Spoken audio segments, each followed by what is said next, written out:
was my friend, and it's like you can't trust anybody. Friends, family, strangers. A trusted babysitter arrested and charged after detectives say a baby in her care suffered a broken bone. And so I text her again, and I'm like, why is there bruises all over her? I'm Angenette Levy, and this is Crime Fix.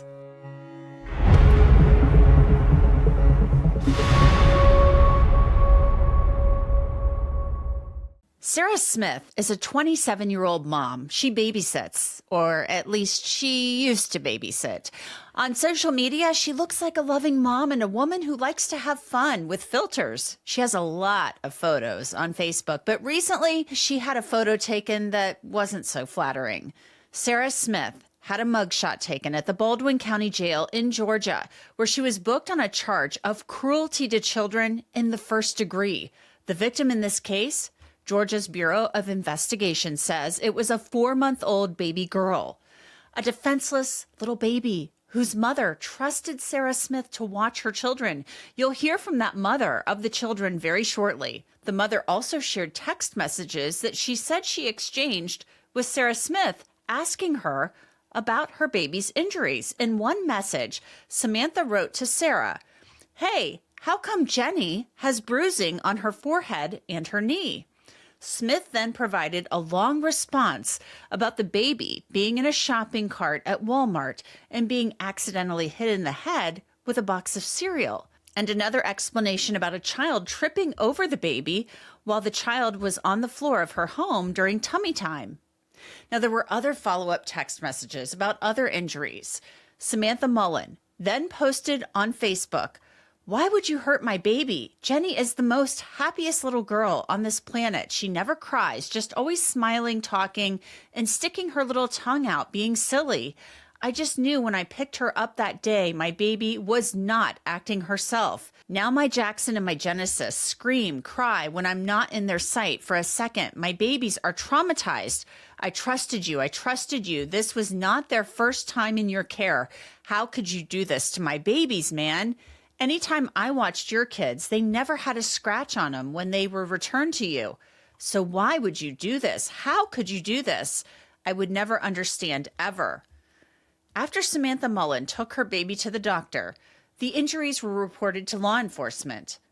And deputies in Baldwin County, Georgia, asked the Georgia Bureau of Investigation to assist in the case. That was in February. Now it's April. And Georgia's Bureau of Investigation announced that Sara Smith, a 27-year-old mother, has been charged with cruelty to children. I want to bring in Samantha Mullin. She is the mother of this poor baby who was harmed and who Sara Smith is charged with treating cruelly. Samantha, first of all, thank you so much for joining me. Second of all, how are you and your poor little baby girl doing right now? Yes, ma'am. Thank you for having me. We're good. My baby, she has been so tough. She's been just like the best. She's always been like the happiest baby ever. She's been able to smile, laugh, and be her normal self throughout the whole process. You can tell, when it was going on, she was in pain here and there. But she was still able to be herself, so it was just, amazing. She was able to, still laugh, and she would look like she'd want to move her arm and everything. She was just, ready to be out of the arm cast they had her in and everything. She was so strong. Oh my God. I can't imagine having like a 3, 4-month-old baby Mm-mm. It was in an tough. arm cast. It was Like, tough, like, it was just like Velcro, but at the same time, like, I couldn't take her out of it, and I couldn't, like, picking her up was hard. I had to make sure I wasn't hurting her when I was picking her up, putting her on her car seat, taking her out, buckling her in, getting her dressed, giving her baths. It was just tough. It was hard. She hated it. She hated being wrapped up. She did not like, I had to keep her arm still. She did not like that. It's just she hated it. has she been able to heal from the injuries that she suffered? Oh yeah, for sure. I took her back to the ortho to get a clear picture of her x-ray after a couple months, and the bone is perfectly healed back together. It's one bone again. She's doing great. She's moving it freely. Before I even knew it was healed, before we even took her to the doctor to see it was healed, she took herself out of the arm cast, and she was like, "No, do not put me back in there." Every time I tried, she was like telling me no, taking herself out. So I called the doctor. I told them what she was doing. We took her, and her arm was ready to go. And she knew before I did. Well, that I'm glad to hear that. Take me back to the beginning though. Okay. Before we started recording here, you and I were talking, and Sara Smith is Mhm. somebody that you considered your friend. You guys were friends. So talk to me about how you trusted her to watch your daughter, and not only your daughter but your son. Yeah, for sure. I moved here, where I live, a few years ago. So I've been here for about 4 years. And when I, moved down here, that's the first person I met. Because I was already for myself looking for a babysitter or something else to do on the side, because I was trying to get a job and everything, because I just moved. Um, we met, we clicked, we linked up immediately. We just got along. We had the same, kids around the same age. We hung out with the kids together. I watched her kids at first. I was her babysitter first. Um, and then we just started, getting closer, hanging out together. We celebrated birthdays together. I came to her kids' party. She came to mine. We went to the parks together. We did a lot of stuff together, as friends and our kids together. This was not the first time my kids had been at her house. This was not the second time, not the third time. There's many times before that they've been there. They slept there whenever I had, my Jackson, I had Jayla, they slept there when I was in the hospital giving birth, you know what I'm saying? So it was just like a big surprise. She was my friend for about 4 years. She was someone I trusted, someone I didn't never think, this would happen. There was no like red flag beforehand that would make me think, she's gonna harm my baby like this. Well, and finding good childcare as a parent is really hard. It's Um, really tough. yeah. You trust these people and to take care of your baby. And then they do these horrible things that you don't even think like know how they're capable of doing stuff like this. I don't understand. My baby, at the time she wasn't crawling, she wasn't rolling. There's no way she would have rolled off a sofa or nothing like that. There's no way she should have had any type of scratch on her, no bruising of any kind, like anything, none of that. It's just unacceptable. No way. When did you realize that something was wrong with your baby girl, that she was hurt, and whatever pain she was in was not normal? So I had dropped him off on a Saturday. It was like afternoonish. And then I picked them up Monday morning. So when I picked them up Monday morning, I met her to go get them. And immediately when I was walking up to go get my kids, I seen my son's face, from afar, and it's looking like he has purple like makeup on. I'm like, he's playing in makeup or something. And I'm like, why does he have makeup on? But it's just whatever, I'll wash it off. So I'm walking up to him. When I pick him up, I can just see like there's bruising, knots, and he has a black eye. And I'm like, immediately, okay, what is going on? Why does his face look like this? She's like, okay, we just got here. She was at this house. She's cleaning. She works as a cleaning person or whatever. So she was at this house. She was like, we just got here. We just got out the car. He must have just fell right now. I'm so sorry. I didn't see. I didn't notice. Whatever. I'm like, okay, where's Genesis? That's my baby's name. I said, "Where's Genesis?" She said, "She's still in the car. We just got here." I said, "Okay." I get her car seat. When I pick her up at the car seat and she sees me, she just starts bawling, crying. And like I said, my baby does not cry. She's not a crier. She never really cried like that other than when she's like hungry. And it's barely even like it's a soft cry. But I can just tell like by her cry, like it's not like something was going on. So She's I'm just telling you something's yeah, wrong, like yeah. very wrong. Yeah, for sure. So, I'm taking the car seat or walking to my car, and I'm just talking to her, trying to calm her down, and she's not like hearing that. She's just so fussy.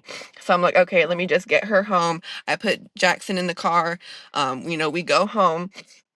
I'm ready to get, cause she's crying the whole way home. It's about a 50-minute drive, from back to my house. So she's crying the whole way. So I immediately, whenever I get home, I just take her out of her car seat. And when I pick her up out of her car seat, her arm is just like, just kind of like dangling behind her a little bit. And I'm just like noticing, but I'm not thinking nothing like crazy. I'm just like, okay, my baby's fussy. Like I'm feeling she needs a diaper change. So I'm like, okay, let me go change her diaper. Maybe she needs a bottle. So I go to my bed and I go lay her down and I'm unzipping her, onesie to change her. And she has a bruise on her left knee, just like a circle bruise on her left knee, and on a bruise on her forehead, and it's a scratch in the middle of the bruise on her forehead. And I immediately pick up my phone and I text Sarah and I said, why does Genesis have a bruise on her forehead and on her knee? Immediately she sends me back like two huge paragraphs, and I'm already like, what? Because I asked you one simple question, I should get one simple answer. I'm already skimming through seeing none of that says why there's a bruise on her here and here. So I'm irritated. I'm like, what's going on? After seeing his face and now seeing this, I'm like, okay, what's going on? So then I open up her diaper. I see another bruise. Oh, And I'm just like, what? Sorry. it's okay. And so I text her again and I'm like, why is there bruises all over her? And again, she's just sending me like these paragraphs that have absolutely nothing to do with why I'm asking her this question. It's just nonsense at this point. And I'm like, okay, I'm frustrated. So my baby's like upset. I'm still not knowing anything about her arm other than it's like just hanging a little bit. So I call the doctor and I make her an appointment. That day I call the doctor and I make her an appointment, and they're like, okay, we'll see you the next morning. I don't really say too much on the phone other than I need to get her seen, you know? So for the bruises, because that's what I'm thinking so far only. So the next morning we go to the doctor, and immediately the doctor comes in the room. She's ready to check out Genesis. I'm just like stopping her and telling her like what just happened, and there's bruises on her. I'm showing her the bruises. She's looking at Genesis arm because I'm telling her, showing her how it's hanging. She's like, yeah, it looks really swollen.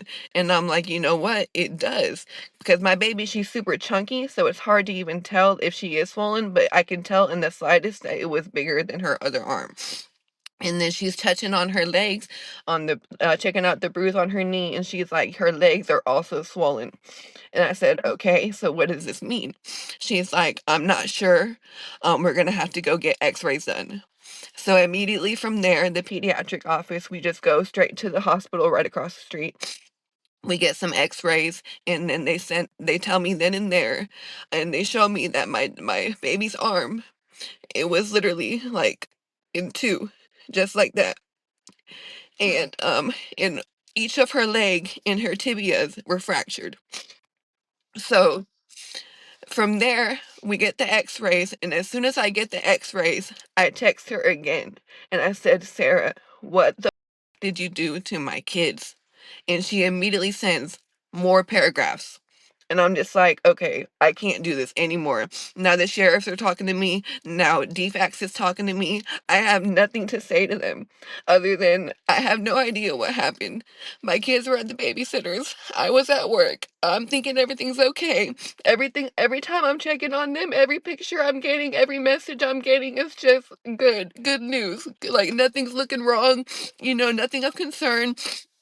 No bruisings in the pictures, nothing like that. So it's just like, I have no idea when this happened, how it happened, or none of that. So I have nothing to tell them really, other than, where everything that's in my phone from the messages and all that.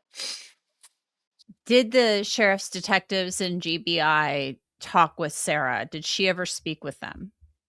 I'm sure she did. I don't know when they contacted her or when they went to her house and none of that, but I know they were doing, the same process they were doing with me, talking But to they me. they ultimately ended up filing a charge against her of cruelty to children, Yeah. and that has to do with Genesis, your baby Yes. girl. So, I mean, that happened just in the last several days. So, how are you feeling about that? Thank God Genesis wasn't more seriously hurt, but this is still a very serious charge. And I'm so No, glad that she's healing, but it's how are you just feeling about this? I mean, I'm glad that, she's, got charged. She is out. She got bonded out, though. So, we're just waiting for a court date to see, like, if she's gonna get, act in trouble still. Or she's gonna get cut loose. I don't know. She needs to be in trouble. She needs to face jail time.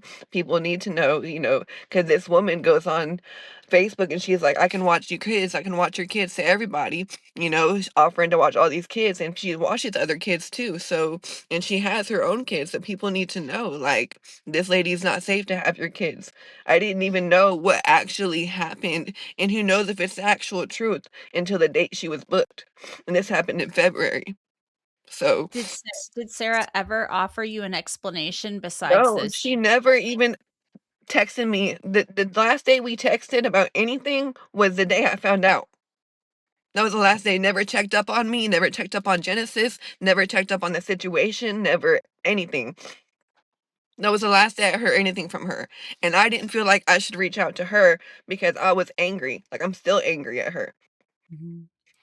In those text messages, I read some of them that were posted on social media. It sounded like she was blaming other kids Yeah, for but the the thing is, my baby at that month old, 3 months old, should not be on the floor around babies that aren't even over 5 years old. It doesn't make any sense. My son, that's 1 years old, was there. Her daughter, that's 2 years old, was there, and her 5-year-old daughter, and her 6-year-old daughter. So there's no excuse for that. My baby should not be on the floor getting run around, getting trampled on by all these kids, and you're not doing anything about it. And I'm not knowing anything about it. I'm the mother, you know? I should know immediately if anything happens.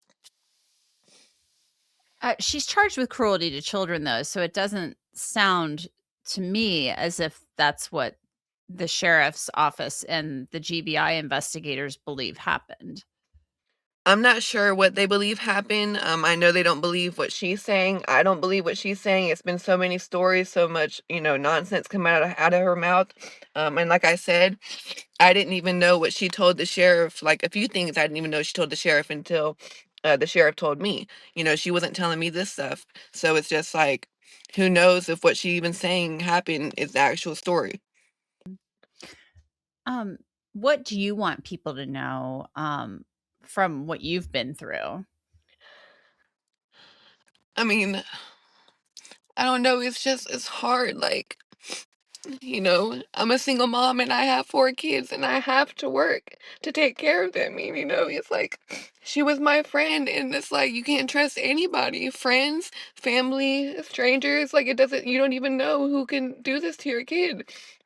And I just want them to know, like, she's not safe to watch your kids. If she's offering to watch your kids, do not take them over there.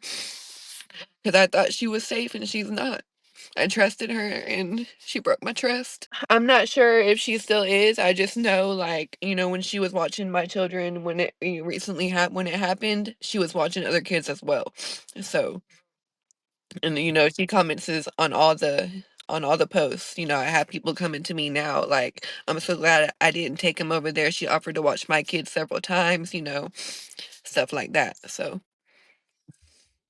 Well, Samantha, I'm so glad that Genesis has healed and is continuing to heal. And I'm so glad she wasn't more seriously hurt. And I'm same. glad your son is doing better. Thank you so much for talking with me. I really appreciate it. Yes, ma'am. Thank you for having me. Thank you. As Samantha Mullin mentioned, Sara Smith posted bail. A future court date for her has not yet been set. But guess what? The GBI says this investigation is active and it's ongoing, and they're asking for people to contact them. Anyone with information about Sara Smith or injuries to other children is asked to call the GBI. They can also submit tips online. And that's it for this episode of Crime Fix. I'm Angenette Levy. Thanks so much for being with me. Remember, you can always watch us on YouTube. You can also watch and listen to us on Spotify. I'll see you back here next time.